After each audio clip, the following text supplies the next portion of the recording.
लगता है कि शहरों में पीटीआई का वोट बैंक उसी तरह बरकरार है। पीटीआई को बड़ा फायदा होगा। इलेक्शन करवाने हैं तो इसका मतलब यह है कि पीटीआई जो है वो उसका रिस्क लेना पड़ेगा, वो मेजॉरिटी में भी आ सकती है, एक बड़ी ताकत के तौर पर वो सामने आएगी। अब जो पूंजी है वो पीडीएम के हाथ से निकल के एस्टेब्लिशमेंट के हाथ में जा चुकी है, या फिर ये तैयार रहे इस रिस्क के लिए कि पीटीआई भी आ सकती है। सर साहब, बैलेट पेपर पे जब तक बल्ले का निशान रहेगा तब तक तो खतरा रहेगा। और देखें जी, बैलेट पेपर से आप बल्ला हटा नहीं सकते, नहीं तो फिर उस इलेक्शन की क्या अहमियत होगी। तो अब जबकि हुकूमत मुद्दत पूरी कर रही है तो कैसे श्योरिटी होगी कि ये जो प्लान इकोनॉमिक हो या एग्रीकल्चर ग्रीन इनिशिएटिव हो इसका तसलसल कायम रह सकेगा?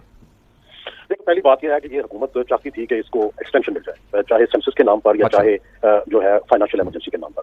लेकिन ऐसा लगता है कि एस्टेब्लिशमेंट ने इस आइडिया को पसंद नहीं किया और यूं इस हुकूमत को भी ये मानना पड़ा है कि ये अगस्त में जा रहे हैं, और इसलिए ये अब ये कोशिश करेंगे कि जो स्टिपुलेटेड टाइम है उससे एक या 2 दिन या 4 दिन पहले तोड़ देंगे सब्जियां, ताकि 3 महीने की मदद मिल जाए। लेकिन असल मसला ये है कि एक तो जाहिर है इकोनॉमी का मसला है, और दूसरा मसला ये है कि अभी जो इलेक्शन होंगे उसमें ऐसे लगता है कि शहरों में पीटीआई का वोट बैंक उसी तरह बरकरार है, और अगर मौजूदा सिचुएशन भी बरकरार रही तो पीटीआई को बड़ा फायदा होगा। लेकिन दूसरी तरफ एस्टेब्लिशमेंट और जो पीडीएम की जमातें हैं ये नहीं चाहेंगी कि पीटीआई को खुला हाथ मिले और खुला मैदान मिले और वो इस तरह जीत जाए। तो मुझे ये लगता है कि अक्टूबर का जो आइडिया है इलेक्शन का वो पूरा होता हुआ नजर नहीं आता, क्योंकि इतनी जल्दी से वोट बैंक को तोड़ना। तो नवंबर का इलेक्शन होगा ना? जी जी, नवंबर में इलेक्शन होगा जी। मैं समझता हूँ नवंबर भी इस काम अगर तो देखो फेयर इलेक्शन करवाने हैं तो यस अक्टूबर में भी हो सकते हैं, नवंबर में भी हो सकते हैं। लेकिन जाहिर है अगर उससे पहले कोई आपने पॉलिटिकल गेमिंग करनी है, जिस तरह 2018 में की गई, जिस तरह पीटीआई के हक में बंदे तोड़े गए, जिस तरह से उनके नून के बंदे जो है वो अलग किए गए, क्या उस तरह की गेम होगी? अगर तो उस तरह की गेम होनी है तो फिर टाइम थोड़ा है, फिर जो है वो पीटीआई एडवांटेज में रहेगी थोड़े टाइम से। और इसलिए मुझे ये लगता है तो यही मेरा आपसे सवाल है कि अगर अपनी मर्जी की पिच बनानी है तो उसके लिए वाकई वक्त कम है, तो अगर वक्त ज्यादा चाहिए हो तो उसकी फिर क्या तरकीब होगी? क्योंकि ना तो ये सुप्रीम कोर्ट से इजाजत लेनी पड़ेगी, और सुप्रीम कोर्ट चाहे जस्टिस काजी सैयद ईसा की हो, चाहे जस्टिस मदियाल की हो, चाहे जस्टिस मंसूर अली शाह की हो, जस्टिस तारिक मसूद की हो, वो सारे आइन के बड़े पाबंद हैं और आइन को मानने वाले हैं। तो मुझे नहीं लगता कि सुप्रीम कोर्ट इसकी तोसी देगी, और हुकूमत के पास क्या उसका सोल्यूशन होगा कि वो सुप्रीम कोर्ट से तोसी लिए बगैर या सुप्रीम कोर्ट को कैसे कन्विंस करेंगे तोसी के लिए। तो फिर अगर इलेक्शन करवाने हैं तो इसका मतलब यह है कि पीटीआई जो है वो उसका रिस्क लेना पड़ेगा, वो मेजॉरिटी में भी आ सकती है, वो थोड़ी सी कम सीटें भी ले सकती है, लेकिन एक बड़ी ताकत के तौर पर वो सामने आएगी। तो ये वो सारे मसाइल हैं जिनका अभी सोल्यूशन नजर नहीं आता। मुझे लगता है कि अब जो पूंजी है वो पीडीएम के हाथ से निकल के एस्टेब्लिशमेंट के हाथ में जा चुकी है।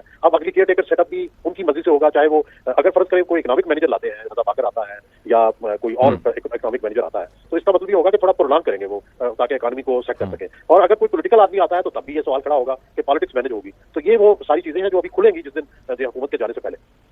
साहब, एक यहाँ इस्लामाबाद में काम रही है कि कोई सियासी आदमी आता है तो फिर मतलब है 60 से 90 रोज में इंतखाब हो रहा है, और अगर कोई इकोनॉमिस्ट आता है तो फिर इसका मतलब है गेम लंबी है। मेरा ख्याल है दोनों सूत्रों में गेम तो इन्हें लंबी करनी पड़ेगी, या फिर ये तैयार रहे इस रिस्क के लिए कि पीटीआई भी आ सकती है।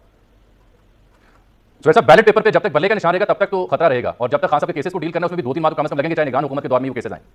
देखिए जी, बैलेट पेपर से आप बल्ला हटा नहीं सकते, नहीं तो फिर उस इलेक्शन की क्या अहमियत होगी। देखिए, आप डिले तो कर सकते हैं, लेकिन जब भी आप इलेक्शन कराएंगे, इलेक्शन में इस तरह का अनफेयर प्ले जो है ना वो नहीं चलता। आप इलेक्शन से पहले तो गेमिंग हमेशा करते हैं, 1971 में भी की आपने, 1970 में भी की आपने, 88 में भी की आपने, 90 में भी की आपने, 93 में भी की, हर एक में होती रही है। तो वो एक्सेप्टेबल है, लोग उसको एक्सेप्ट कर लेते हैं। 2018 में भी की गई, लेकिन इलेक्शन डे पे 77 में हुई या जब भी हुई है उसको लोगों ने एक्सेप्ट नहीं किया। तो मेरा ये ख्याल है कि इलेक्शन डे पे कुछ नहीं हो सकता, आपको उस दिन बैलेट पेपर पे बल्ले का निशान भी देना पड़ेगा, पीटीआई को चांस भी देना पड़ेगा। उससे पहले आप जो कर सकते हैं वो कर लें।